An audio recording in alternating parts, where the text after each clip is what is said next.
In this episode of our New Testament for Skeptics series, I'll argue that the Gospel of Matthew wasn't just a retelling of Jesus' life, but a calculated effort to reshape him into the Jewish Messiah. Unlike Mark, which portrays a suffering, misunderstood Jesus, Matthew refines the narrative, eliminating those embarrassing details and adding prophecies and making Jesus appear more authoritative and in control. But how much of this was historical and how much was Matthew's theological agenda? Well, let's examine the Gospel of Matthew critically and uncover how it reconstructs Jesus to fit a very specific purpose.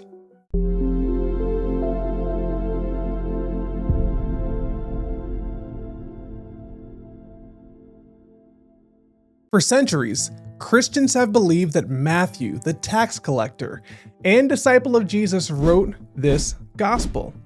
But scholars overwhelmingly reject this claim for a few key reasons. First, the gospel itself never states its author. The title, The Gospel According to Matthew, was added in the 2nd century.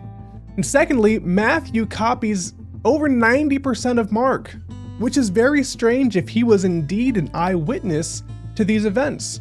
Why would an apostle rely on someone else's account? And third, it's written in sophisticated Greek again, not the Aramaic that Matthew would have spoken.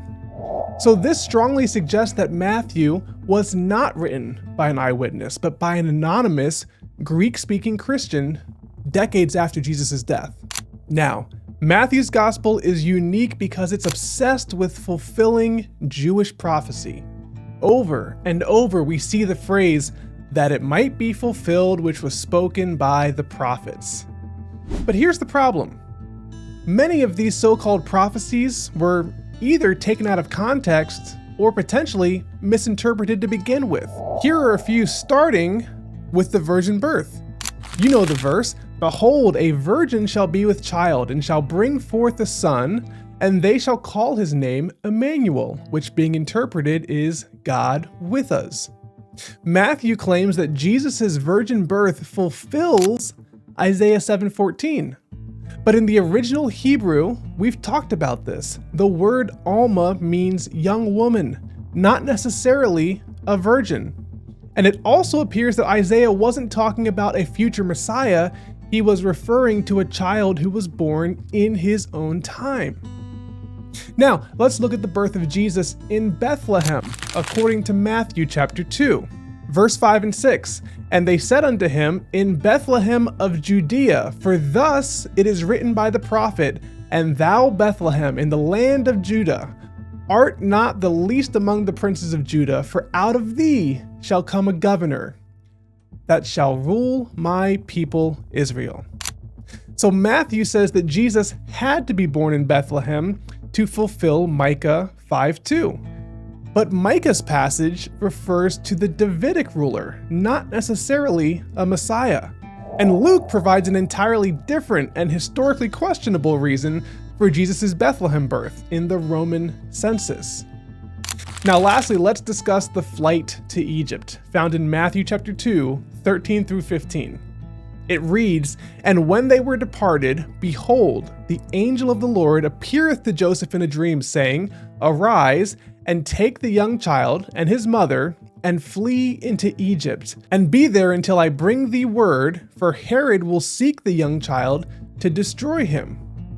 When he arose, he took the young child and his mother by night, and departed into Egypt, and was there until the death of Herod, that it might be fulfilled which was spoken of the Lord by the prophet, saying, Out of Egypt have I called my son."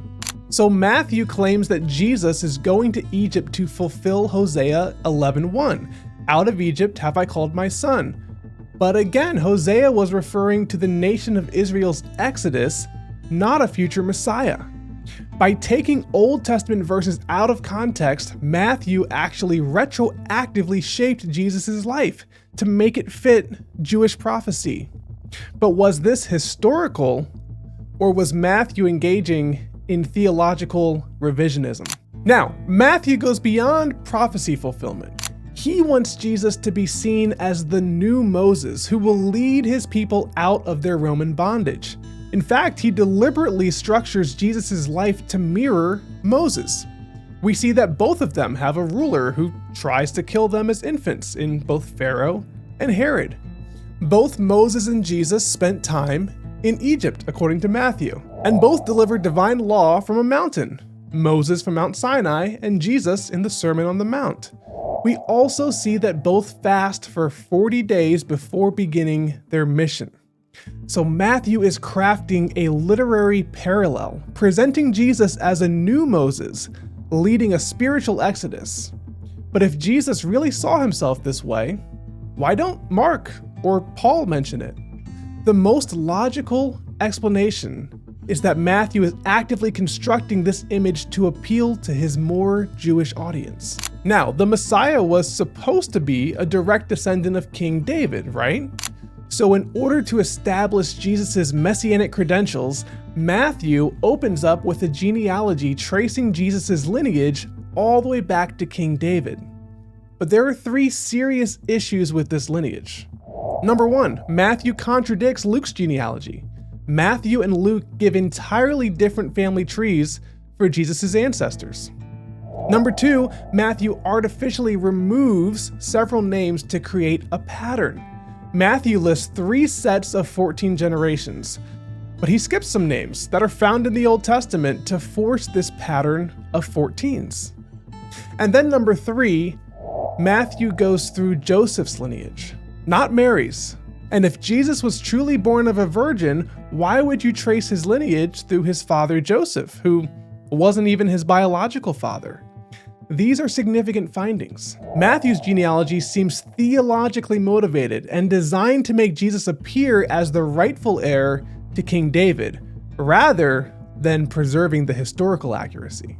Next, let's discuss the contradictions in Matthew. Because Matthew used Mark as a source, we can directly compare the two, and we see that Matthew modifies Mark's stories to make Jesus appear more divine and authoritative. For example, let's look again at Jesus' last words. In Mark, Jesus dies in agony, crying, my God, why hast thou forsaken me?" That's Mark 15. But in Matthew, he says the same thing, but then Matthew adds some supernatural signs like earthquakes and resurrected saints in Matthew 27 that kind of give the scene a more divine aura. We'll talk about that again in just a moment.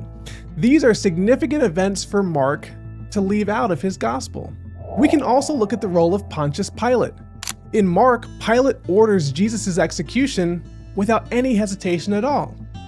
But in Matthew 27, we find that Pilate washes his hands and blames the Jews, shifting the responsibility away from the Romans.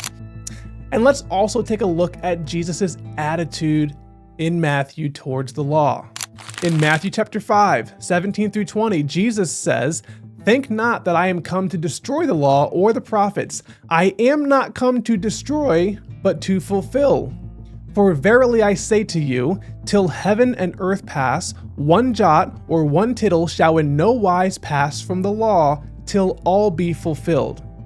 Whosoever therefore shall break one of these least commandments, and shall teach men, so he shall be called the least in the kingdom of heaven. But whosoever shall do and teach them, the same shall be called great in the kingdom of heaven. For I say unto you, that except your righteousnesses shall exceed the righteousness of the scribes and Pharisees, ye shall in no case enter into the kingdom of heaven." So Jesus insists that the law must be followed more strictly than even the Pharisees follow the law. But later in the Bible, we find that Paul argues that the law is no longer necessary in Galatians chapter 3. And it's important to note that Paul's epistles were written earlier than this account by 20 or 30 years. So while one apostle, Paul, is going around saying that the law isn't needed, Matthew decides to write that the law must still be followed. This is a very interesting detail. In either event, Matthew is clearly reshaping Jesus' story to make him more Jewish, more divine, and more in control of his fate. Now, despite emphasizing Jesus' Jewish identity, Matthew also contains harsh attacks on Jewish leaders. In Matthew 23, Jesus delivers a fiery speech against the Pharisees, calling them hypocrites and even serpents. The most problematic verse is Matthew 27:25, when the Jewish crowd says, "His blood be upon us and on our children." This verse has been historically misused to justify anti-Semitism. Did Jesus' followers actually say this, or is it possible that this is just Matthew's way of distancing Christianity from Judaism? Given the other areas that Matthew adjusted, this seems to be a pretty plausible explanation. We will lastly look at the resurrection and how Matthew significantly embellishes this story compared to Mark. We learned in the last video that Mark originally ends very abruptly with the empty tomb, Mark 16 and verse 8. That's the last verse that's there in the original manuscripts. But then Matthew adds an angel, and he adds guards at the tomb and a bribery story. Check this out, Matthew 28:11 through 15. Now, when they were going, behold, some of the watch came into the city, and showed unto the chief priests all the things that were done. And when they were assembled with the elders, and had taken counsel, they gave large money unto the soldiers, saying, Say ye, his disciples came by night, and stole him away while we slept. And if this come to the governor's ears, we will persuade him, and secure you. So they took the money, and did as they were taught.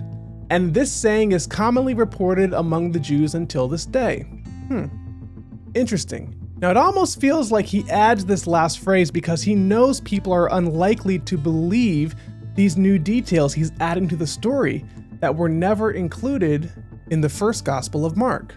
And finally, Matthew is the only gospel to include these resurrected saints walking around in Jerusalem. I told you we would come back to this. This is a very wild story.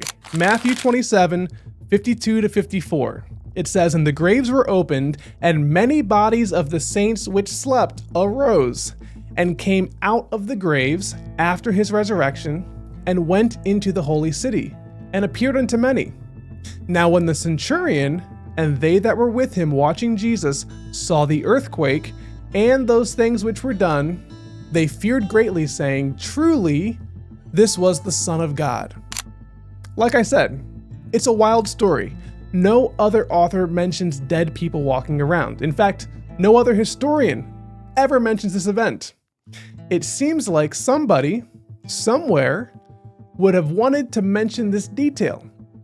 If it actually happened. At least the other gospel writers would mention it, right? But they didn't. If these extraordinary events really happened, why are they missing from Mark and Luke and also missing from John? The simplest explanation is that Matthew added them later to reinforce the Christian belief in the resurrection. So in conclusion, when we critically examine Matthew, we see a carefully constructed narrative designed to portray Jesus as the fulfillment of Jewish prophecy, the new Moses leading a new Israel, the Messiah whose story aligns with the Old Testament patterns, and a more divine and authoritative figure than Mark's portrayal. Again, we find that rather than preserving history, Matthew appears to be reshaping Jesus' story for his own theological purposes. It leaves us without any real knowledge about what Jesus actually believed about himself. And unfortunately, we may never know. Now, if Matthew reshapes Jesus into the Jewish Messiah, what about Luke? Luke takes an entirely different approach, turning Jesus into a universal savior for all people, not just for the Jews. But was this the historical reality, or was Luke also crafting a new version of Jesus to fit the growing Gentile audience? In the next video in the New Testament for Skeptics series, we'll uncover how Luke reinvents Jesus once again. We'll see you on the next one.